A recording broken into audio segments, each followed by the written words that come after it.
विमोचन किया।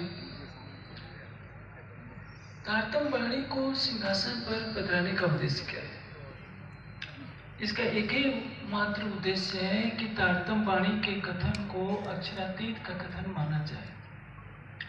कोई व्यक्ति बहुत आध्यात्मिक ऊंचाइयों पर पहुंच सकता है, कोई परमात्मा परमहंस अवस्था को प्राप्त कर सकते हैं, अपने धाम हृदय में 25 पक्षों का दर्शन कर सकती है, युगल स्वरूप का दर्शन कर सकती है, अनेक लीलाएं कर सकती हैं, लेकिन उसका भी कथन यदि तारतम वाणी के विपरीत होता है तो उसको नहीं मानना चाहिए। यही सिंहासन पर बैठाने का अर्थ है। तारतम वाणी किसने कही? श्रीमुख वाणी धनिये कही। इसके दो ही नाम होते हैं, तारतम वाणी या श्रीमुख वाणी। कुलजन नाम बीतक में लालदास जी के द्वारा कते पक्ष को लेकर के दिया गया है। सिंहासन पर कौन विराजमान होता है? जो सर्वोपर होता है, सर्वशक्तिमान, सकल गुण निधान, अक्षरातीत के आवेश स्वरूप से जो वाणी मिराज के धन से प्रस्फुटित हुई है, उसके कथन को अंतिम सत्य माना जाए। लेकिन ये हमसे आज समाज से नहीं हो रहा है। आज समाज में व्यक्तिवाद का बोलबाला है, स्थानवाद का बोलबाला है, गादीवाद का बोलबाला है। वाणी क्या कहती है ये किसी को लेना देना नहीं। और जो समाज अपने ही आराध्य के वचनों को नहीं मानेगा, उसका क्या हाल हो सकता है? वाणी क्या कहती है? तारतम का बल कोई न जाने, एक जाने मूल स्वरूप, मूल स्वरूप के चित्त की बातें है तारतम्य कोई। मूल स्वरूप के चित्त की बातें, चित्त का अर्थ क्या होता है? अंतःकरण। अक्षरातीत के हृदय में क्या है? संपूर्ण परम धाम समाया हुआ है। अक्षरातीत के हृदय का ही बहता हुआ रस वहदत के रूप में, एकत्व के रूप में, आठों सागरों के रूप में दृष्टिगोचर हो रहा है। चाहे परिक्रमा के 25 पक्षों को लिया जाए, आठों सागरों को लिया जाए, सब कुछ जो है वो तारतम वाणी में। मूल स्वरूप के चित्त की बातें है तारतम्य कई रूप का तात्पर्य क्या है? खिलवत, परिक्रमा, सागर, श्रृंगार में अनेक रूपों में अक्षरातीत के हृदय के बहते हुए रस को दर्शाया गया है। आमतौर पर सुंदर साध को तारतम का अर्थ बता दिया जाता है, 1 चौपाई है या 6 चौपाई। ये 6 चौपाई क्या है? श्री देवचंद जी के तन से 1 चौपाई का तारतम उतरा। उसके पश्चात जब श्री जी जयराम कंसारा जी को प्रबोधित करने जाते हैं तो 4 चौपाइयां और उतरती हैं। श्री देवचंद जी 6 से लेकर के 5वीं चौपाई तक। जब प्रकट वाणी का अवतरण होने लगा तो 6वीं चौपाई उतरी। ये 3 प्रसंगों में 6 चौपाइयां उतरती है। राज्य और श्यामा जी के बीच में जो वार्ता होती है उसको क्या कहते हैं? एक कहे तारतम बीज वचन। बीज वचन का अर्थ क्या होता है? एक कहे तारतम बीज वचन। अब तारतम वाणी का जो अवतरण होना है, तारतम का शुद्ध साहित्यिक शब्द क्या होगा? तारतम। तारतम का तात्पर्य क्या है?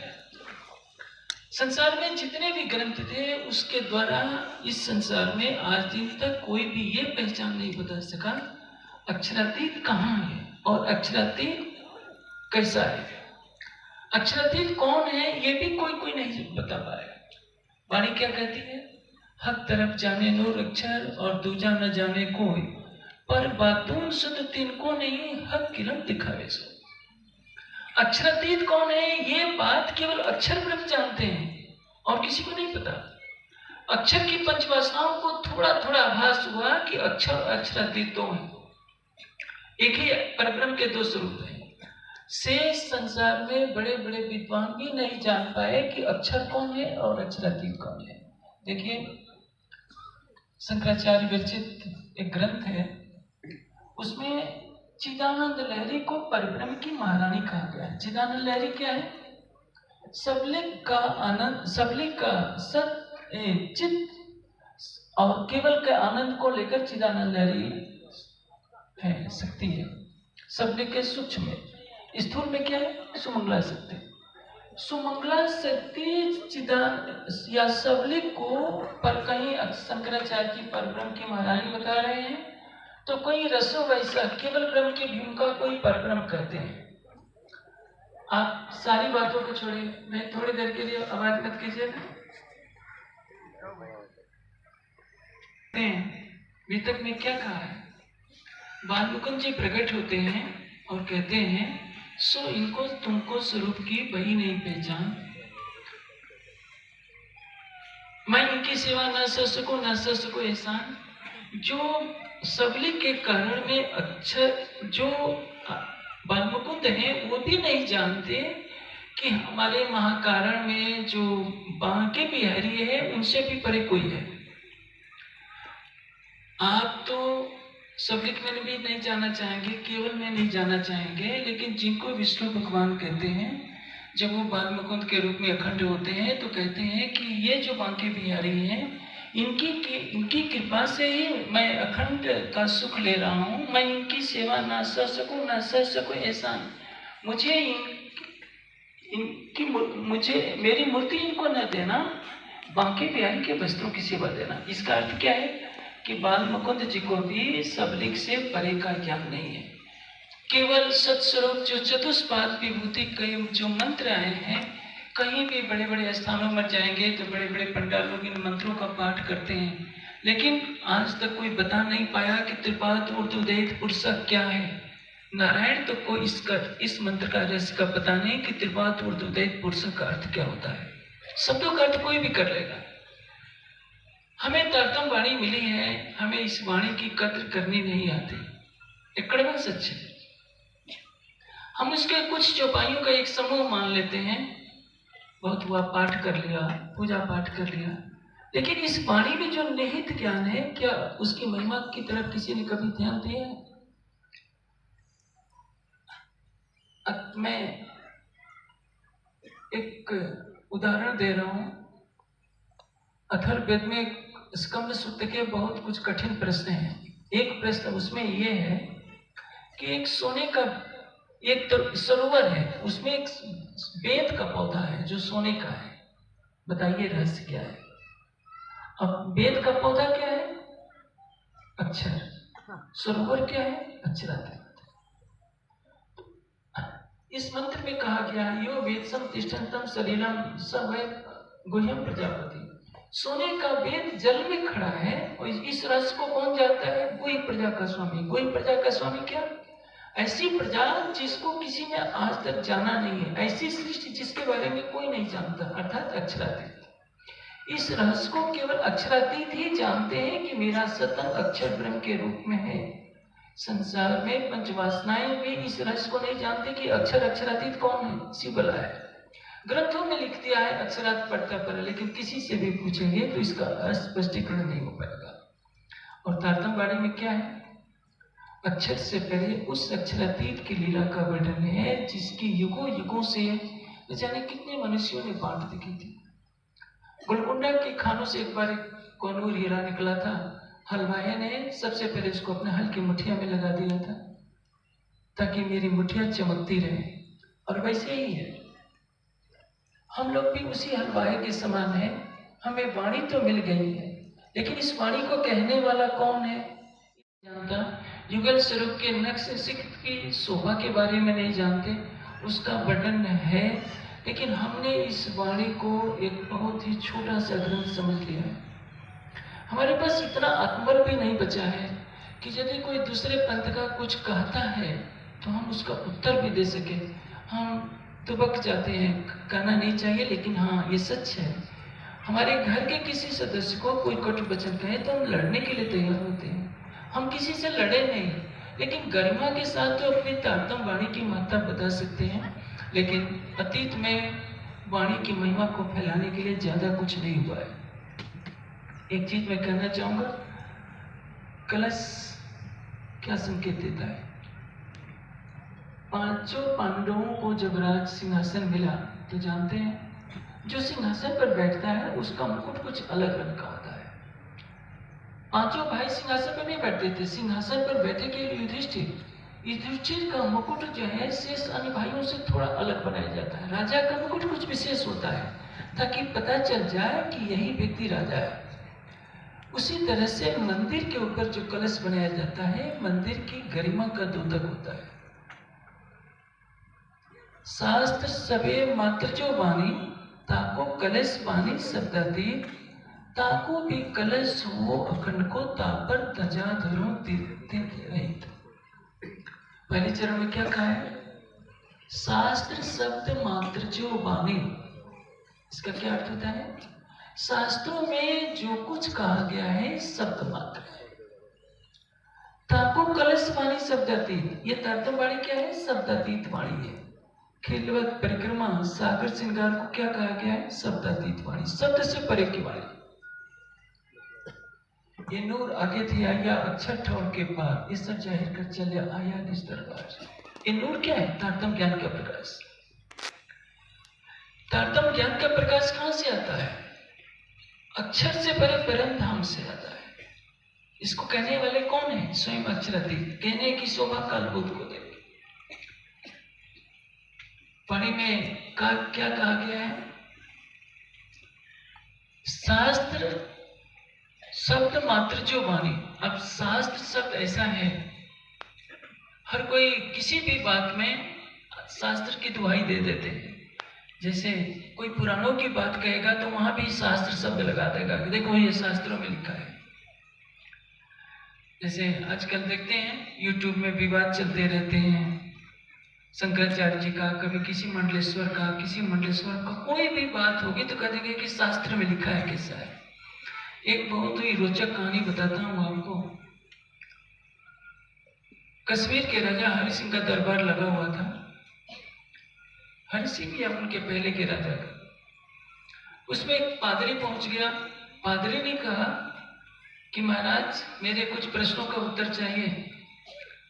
यदि आपकी सभा ने मेरे प्रश्नों का उत्तर नहीं दिया तो आपकी सारी सभा को, सारी कश्मीर की जनता को ईसाई मत में सम्मिलित होना पड़ेगा। कश्मीर की जनता जानते हैं आज से 500 वर्ष पहले केवल हिंदू धर्म था। वहां ईरान का एक व्यक्ति आया, धीरे धीरे पैठ बनाया और राज सत्ता पर काबिज कर लिया। सेना के बल पर पूरे कश्मीर को इस्लामीकरण के अंदर ला दिया गया। अब पादरी पहुंच गया हरि सिंह के दरबार में, कहने लगा कि मेरे प्रश्नों का उत्तर चाहिए, नहीं तो मैं शास्त्रार्थ करूंगा। उसमें अब सारी सभा में सन्नाटा छा गया, क्योंकि वो पादरी बहुत बड़ा विद्वान था। उसने एक पौराणिक विद्वान नीलकंठ शास्त्री थे, जिन्होंने पूरे महाभारत का अर्थ किया था, उनको भी क्रिश्चियन बना लिया था। केवल एक प्रश्न पूछा था कि आपके तो भागवत शास्त्र में लिखा है कि इंद्र अहिल्या का वर्ण करता है, सतीत्व नष्ट करता है, तो आपका इंद्र कैसा है जो पराई स्त्री का शील हनन करता है? अब नीलकंठ शास्त्री क्या उत्तर देते हैं? सिर नीचा कर दिया। उसने चुनौती दी थी कि आपको मेरे प्रश्नों का उत्तर नहीं आएगा तो क्रिश्चियन बनना पड़ेगा। और इतना बड़ा नीलकंठ शास्त्री क्रिश्चियन बन गया। वो पादरी अपने विजय के अहंकार में दयानंद सरस्वती जी के पास गया और कहा कि आप इंद्र को मानते हैं? ने कहा कि मानता हूं। अहिल्या को मानते हैं? ने कहा कि हाँ। तो वही इंद्र ना जो अहिल्या का शील भंग करता है, तो कैसा देवता है? दयानंद जी मुस्कुराए, कहा कि पादरी महोदय, वो तो पहले भी करता था, आज भी करता है, भविष्य में भी करेगा। पादरी चुप रहा कि ये कैसे हो गया, ये क्या कह रहा? कहा कि देखो तुम्हें अर्थ नहीं आता, ये ऋग्वेद के मंत्र में कहा गया है, इसका अर्थ पुराणों में गलत तरीके से लिखा है।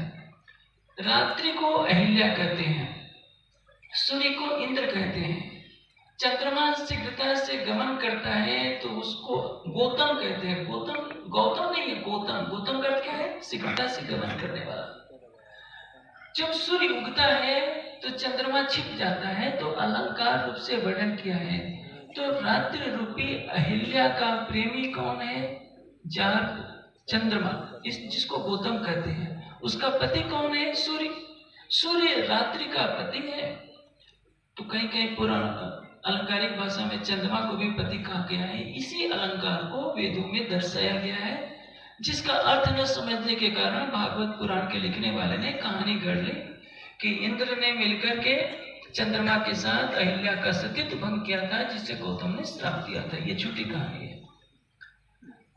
वो पादरी नतमस्तक हो गया कि मैं अपनी भूल स्वीकार करता हूँ।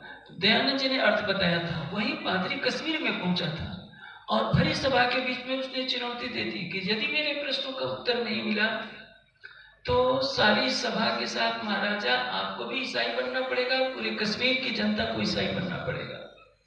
तो उसमें एक विद्वान थे वेद के, उन्होंने कहा कि वे शास्त्रार्थ तो करेंगे, पहले आप बताइए शास्त्र किसको कहते हैं? शास्त्रार्थ तो तब होगा जब शास्त्र का अर्थ आप जानते होंगे।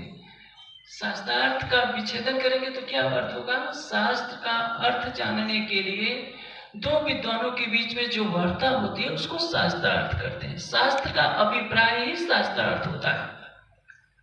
अब शास्त्र का अर्थ तो मालूम नहीं था, वो विद्वान, वो पादरी महोदय दाएं बाएं झांकने लगे और इसी बात पर उनकी हार हो गई। पूरे कश्मीर की जनता क्रिश्चियन होने से बच गई और महाराज हरि सिंह भी क्रिश्चियन होने से बच गए। अब देखिए शास्त्र किसको कहते हैं? शास्त्रे या निर्देशते येन शास्त्र, अध्यात्म के किसी भी विषय में जिसके द्वारा निर्देश दिया जाता है, जिसके द्वारा दर्शाया जाता है कि ये सत्य है और इसका शासन यानी पालन कराया जाता है कि आपको ये करना है क्योंकि यही सत्य है, उसको शास्त्र कहते हैं। पुराण शास्त्र नहीं है।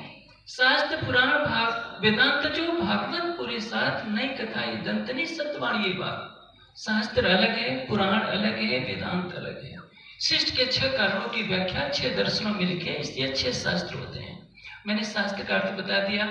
आपके सामने भी कई बार ये समस्या आती है क्योंकि आजकल एक परंपरा चल पड़ी है, पुराण का श्लोक बोलेंगे, बड़े बड़े गद्दियों पर बैठे हुए वो भी कहते हैं कि शास्त्र में ऐसा लिखा है, तो उनकी ये वार्ता गलत है। पुराण के कथन को शास्त्र का कथन नहीं माना जाता। वाणी क्या कहती है? शास्त्र शब्द मात्र जो वाणी ताको कलश वाणी शब्द आती। शास्त्रों का जो भी ज्ञान है, हिंदू समाज में जितने धर्म ग्रंथ हैं उनके ऊपर ये तारतम वाणी कलश के रूप में है। जैसे राजा के सिर पर मुकुट की शोभा होती है, वैसे ही ज्ञान के जो भी धर्म ग्रंथ हैं उनके ऊपर तारतम वाणी मुकुट के रूप में सुशोभित है। शास्त्र शब्द मात्र जो वाणी ताको कलश वाणी शब्दातीत। ये क्या है? शब्दातीत वाणी है। शब्दातीत निधि लाए शब्द में मिट्टू सबन को अंधकार, ये शब्दातीत वाणी। और ये शब्दातीत वाणी लाकर अक्षरातीत ने सबकी अज्ञानता को दूर किया है। ताको भी कलश वो अखंड को, इस पर कलश भी किसका रखा है? इसमें ज्ञान किसका है? अखंड का ज्ञान है, परम धाम का ज्ञान है। लाफना सुन निरंजन परिक्रमा के मंगलाचरण में कहा गया है ना कि गुण निर्गुण 6 अक्षर को छोड़कर ये ताको मंगलाचरण। 6 अक्षर से परे परम धाम का वर्णन होने जा रहा है। पहली चौपाई में क्या कह दिया है? पहली चौपाई से पहले कह दिया है श्री परिक्रमा किताब इलाही दुल्हन कहा गया, अखंड दुल्हन, अखंड परमात्मा से तुलना कर दी गई है परिक्रमा किताब की। अब कमरे इश्क के बाद इश्क शब्दातीत सच्चा, पहली चौपाई से प्रसंग शुरू होता है। उस परम धाम के प्रेम की बात करते हैं। परम धाम शब्दातीत है, प्रेम भी शब्दातीत है, अक्षरातीत भी शब्दातीत है, लीला भी शब्दातीत है, शोभा भी शब्दातीत है। परिक्रमा सागर श्रृंगार और खिलवत को क्या कहते हैं? तारतम का तारतम। तारतम का जो तारतम अंग इंद्रिय अवस्थी विस्तार, महामती जी के धाम हृदय से तारतम के तारतम का विस्तार हुआ है। ये तारतम का तारतम इस संसार में नहीं था और इसके बिना सब कुछ सुना था। वाणी क्या कहती है? पर न था आखिरी इलम पूरा सोलक्ष अव्वल को ल्यायरवाला, पर न था आखिरी इलम पूरा। ब्रज रास और धाम की शुद्धति पर जागरी की सूचना, इन चारों ग्रंथों पर मुद्दा है। खिलवत परिक्रमा सागर श्रृंगार के ऊपर कि हमारी आत्मा की जागरण कैसे हो। चलो आखिर इलम न मुकैया, तो लोग क्या करे खास मत। जब तक खिलवत परिक्रमा सागर श्रृंगार की वाणी नहीं उतरी थी, किसी की भी आत्मा जागृत नहीं हो सकी थी। इसलिए 1735 के पश्चात जब श्यामा जी के स्वामित्व के 40 वर्ष प्रारंभ होते हैं, खिलवत की वाणी उतरनी प्रारंभ होती है, परिक्रमा की सागर की श्रृंगार की। तो ये वाणी क्या है? शब्दातीत वाणी। ताको भी कलश हो अखंड को, तापर ध्वजा धरो तिन्थे रहो। तापर ध्वजा धरो तिन्थे रहित, शब्द से रहित ध्वजा है, शब्द से रहित कलश है। संसार के अभी देखिए कलश भी पधराया गया, निश्चित वाणी पधराई गई, मंदिर के शिखर पर कलश लगाया गया, कलश के ऊपर ध्वज भी लगाया गया। इसका क्या आशय है? वाणी कह रही है कि ये वाणी तो शब्दातीत है। गुण ये 6 अक्षर को छोड़कर ये तपो मंगलाचरा, ये अक्षरातीत के परम धाम की ये वाणी, जिसके लिए कलश शब्द क्या कहा गया? मुकुट के रूप में, शोभा के रूप में, ग्रंथों के रूप में है। इसकी ध्वजा भी शब्दातीत है, कलश भी शब्दातीत है। तापर ध्वजा धरो तिन्थे रहित, शब्दातीत ध्वजा है, शब्दातीत कलश है, और वाणी क्या है? शब्दातीत। तो सारा संसार क्षर ब्रह्मांड के शब्दों में भटक रहा है। 52 अक्षरों में जो कुछ कहा जाता है, ये तो कबीर जी ने भी कहा है कि 52 अक्षरों में जो कुछ कहा जाता है सत्य नहीं, लेकिन इन्हीं 52 अक्षरों में परम धाम के सारे ज्ञान को 18,758 चौपाइयों में समाहित कर दिया, ताकि वेद कदेव की दोनों धाराओं के लोग सत्य को समझ सके, परम धाम के ज्ञान में डुबकी लगा सके। कलशवाणी में क्या कहा गया है कि नूर को नूर जो नूर है, ये कलश में कहा गया है कि तारतम की ये जो वाणी है किसका नूर है? नूर पर नूर से नूर, ये नूर आगे थे आया अक्षर ठौर के पार, ये सब जाहिर कर चलिया आया निज दरबार। इसके बारे में बात कलश की वाणी कहती है, नूर पर नूर से नूर। एक नूर क्या है? नूर पर नूर सिर नूर। संसार के सारे ग्रंथों में कहां तक वर्णन किया है? सुपन बुद्ध बैकुंठ लो या निरंजन निराकार, सुक्यो सुन को उलंग के सखी मेरी लेवे पार। नूर पर संसार के सारे ग्रंथों को अखंड ब्रज रस के माध्यम से, भागवत के माध्यम से संकेतों में वर्णन किया गया। पुराण संहिता में, ईश्वर तंत्र में कुछ रस दर्शा दिया गया। तो सारा संसार कितना जानता है बेहद के बारे में? थोड़ा सा संकेत मिलता है। सारा संसार हद में भटक जाता है बैकुंठ या निराकार तक। उसके परे क्या है? बेहद। बेहद के परे क्या है? अक्षर। नूर पर नूर सिर नूर। और यदि हम सुंदर सा तारतम वाणी का चिंतन करें तो हमें ये पता चलेगा कि ये तारतम वाणी परम धाम से आई है हमारी आत्मा को जागृत करने के लिए। रास का या कुछ सुन के अब तो मूल अंकुर, कलश हो सबन को नूर पर नूर सिर नूर। सबके ऊपर कलश के रूप में रास कया कुछ सुन के। महामती जी की आत्मा कह रही है कि प्राणेश्वर अक्षरातीत मेरे धाम हृदय में विराजमान हुए, और मैंने रास कया कुछ रास का वर्णन किया। रास का या कुछ का अर्थ क्या होता है? जो योग माया में रास खेली गई थी उसका मैंने कुछ वर्णन किया है। रास का या कुछ सुन के अब तो मूल अंकुर, अब परम धाम की वाणी उतर रही है, मेरा मूल अंकुर जागृत हो गया है। मूल अंकुर जागृत होने का तात्पर्य क्या है? रास कहाँ अखंड है? योग माया के ब्रह्मांड में। मूल तन हमारे कहाँ है? परम धाम में। अब हम परम धाम की वाणी के अवतरित होने से हमारी आत्मा अपने परात्म को देखना चाह रही है। अब तो मूल अंकुर का आशय क्या है कि रास में जो भी लीला खेली गई थी, नूर माया के तंत्र थे, लेकिन हमें घर का पता नहीं था। तभी रास के पश्चात सबने कहा था हमें वाला वो एटलो मांगो खीर एक अलगा न थइए, जी हाँ हमने वीरा नहीं, चलो तेज कर जाइए। अब वहां चलिए जहां हम एक पल के लिए भी अलग न होते। तो कलश हो सबन को नूर पर नूर से नूर, सबके ऊपर कलश के रूप है। नूर पर नूर सिर नूर। संसार के ग्रंथों का ज्ञान भागवत में समाहित है। रास में क्या है? भागवत का सार। रास का सार है तारतम, तारतम का सार है जागृति, दुनिया का ज्ञान वैकुंठ निराकार तक। और कलश होत सबन को नूर पर नूर से नूर, बेहद के ज्ञान से परे अक्षर और अक्षर से परे अक्षरातीत के ज्ञान के रूप में ये कलश की वाणी जगाने के लिए आई है। तो आप कलश को प्रतीक रूप में घड़ा होता है, घड़ों को रख करके हम परंपरा से सभी हिंदू समाज के सभी मंदिरों में प्राय कलश की परंपरा रही है। जो भी याचिक कर्मकांड होते हैं, एक घड़ा रखा जाता है, उस पर कुछ आम के पत्ते रखे जाते हैं, आप देखते हैं नारियल रखा जाता है। ये प्रतीकात्मक है। इसका भाव क्या है, मैं इसकी ज्यादा चर्चा नहीं करूंगा क्योंकि मेरे पास समय नहीं है। वैदिक आख्यानों में दूसरा है अमृत कलश की बात आती है। अमृत क्या है? परम धाम का ज्ञान ही अमृत है। नहीं जाने सदिशम पवित्रम ये विद्यते, गीता कहती है कि ज्ञान के समान कोई वस्तु अमृत है, पवित्र वस्तु नहीं है। तारतम ज्ञान का अमृत हमारी आत्मा को जागृत करने के लिए है। आज आवश्यकता है। हम सुंदर सुंदर मंदिर तो बना लेते हैं, कलश भी चढ़ा लेते हैं, बड़े बड़े भंडारे भी कर लेते हैं, लेकिन यदि वाणी का प्रचार नहीं करते हैं तो ये सब कुछ बेकार हो जाएगा। और झाबुआ, दाहोद या आसपास के 4-5 जिलों में जो तारतम वाणी की चर्चा सुनने की लग है, इससे मैं बहुत ही आह्लादित रहता हूँ।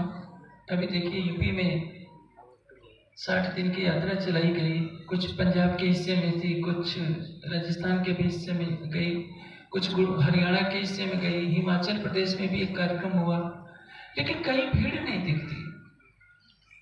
सबसे ज्यादा भीड़ शेरपुर में मानी गई 2200 की संख्या थी। दाहोद में तो किसी के घर की पधरावनी भी होती है तो 2000 लोग आराम से सुंदर साथ आ जाते हैं। ये बहुत अच्छी बात है। हर जगह से शिकायत आती है कि चर्चा कैसे करें, कोई सुनता नहीं है, सब नाच गाना सुनना चाहते हैं, भजन सुनना चाहते हैं। लेकिन ये दाहोद का सुंदर साथ धन्यवाद का पात्र है, जो तपती दोपहरी में भी बैठा रहता है। मैंने 100 दिन की यात्रा में ये देखा है, और मैं यहाँ तो कम से कम 30 वर्षों से पहले से आ रहा हूँ दाहोद की धरती पर, और मैंने देखा है कितनी सुंदर साथ में चर्चा सुनने की प्यास है। चाहे छोटा बच्चा भी, वो भी नहीं उठेगा। उत्तर भारत में तो समस्या है, सुंदर साथ को बांधने के लिए कई पापड़ बेलने पड़ते हैं। देखिए 10-10, 12 साल के बच्चे भी आगे बैठे रहते हैं, कभी शोर नहीं करेंगे। और इसलिए यहाँ की इस धरती को मैं धन्यवाद देता हूँ, यहाँ के सुंदर साथ को धन्यवाद देता हूँ कि चर्चा सुन जो दिन ने रात आपने टूटा श्री प्राणनाथ। चर्चा को क्यों सुने? चर्चा सुनने का महत्व क्या है? ताकि किसी तरह से हम तारतम वाणी को अक्षरातीत का कथन मानकर उसके प्रति सम्मान प्रदर्शित करते हैं। चर्चा सुन जो दिन ने रात आपने टूटा प्राणनाथ। हम ब्रज रास में राजी पर फिदा नहीं हो पाए। इस जागने के ब्रह्मांड में अपने को समर्पित करने का सुनहरा अवसर है, और वो समर्पित कब कर पाएंगे? जब हम वाणी का ज्ञान ग्रहण करेंगे। आज यही नहीं हो रहा है। पूरे समाज की हालत देखिए, कई करोड़, अब तो 1 करोड़ 2 करोड़ का सुना करते थे, अब तो 400-500 करोड़ की बात होने लगी है। अब 500 करोड़ नहीं, 5000 करोड़ के भी मंदिर बना दीजिए, सोने की ईंटें लगा दिए, लेकिन वाणी चर्चा नहीं होगी तो कुछ भी लगा। सबके हृदय में वाणी गुजे, सबके हृदय में युगल स्वरूप की छवि बसे। हर कोई प्राणनाथ के बारे में जाने। प्राणनाथ कहते किसको है? हमारा समाज आज अभी तक प्राणनाथ जी की सही व्याख्या प्रस्तुत नहीं कर पा रहा है। इससे बड़ा दुर्भाग्य और कुछ नहीं होगा। इसलिए आवश्यकता है कि वाणी केवल कुछ प्रांतों की न रहे, केवल कुछ संप्रदाय के कुछ लोगों की न रहे, सारे विश्व की वाणी बने। हिंदू, मुस्लिम, क्रिश्चियन, यहूदी, सारा संसार इसको ग्रहण करे, अपने अपने ग्रंथों से अक्षरातीत की पहचान करे, अपने जीवन के सार तत्व को समझे। इसलिए वाणी को सिंहासन पर पधराया गया है। मैं कभी भी किसी से नहीं कहता हूँ कि जो मैं कहता हूँ उसको मान लो। मैं कहता हूँ जो तारतम वाणी कहती है उसको ही मानिए। राजन स्वामी सब कुछ नहीं जानता, राजन स्वामी से बहुत गलतियां हो सकती है, लेकिन वाणी अक्षरातीत की है, इसलिए अक्षरातीत के कथनों में कोई विरोधाभास नहीं होता। वो आवेशित वाणी है। स्वयं श्री राज जी ने महामती जी के धाम हृदय में बैठ करके इस वाणी को कहा है। इसलिए हम इस ब्रह्मवाणी के प्रचार में अपना तन मन धन निछावर करें, वाणी की गूंज को सारे संसार में गुंजाएं, यही मैं शुभकामना करता हूँ। सुंदर मंदिर देखकर बहुत मन खुश हुआ, लेकिन सबसे ज्यादा आनंद कर परम धाम की चित्र। प्रणाम। बोलिए श्री प्राण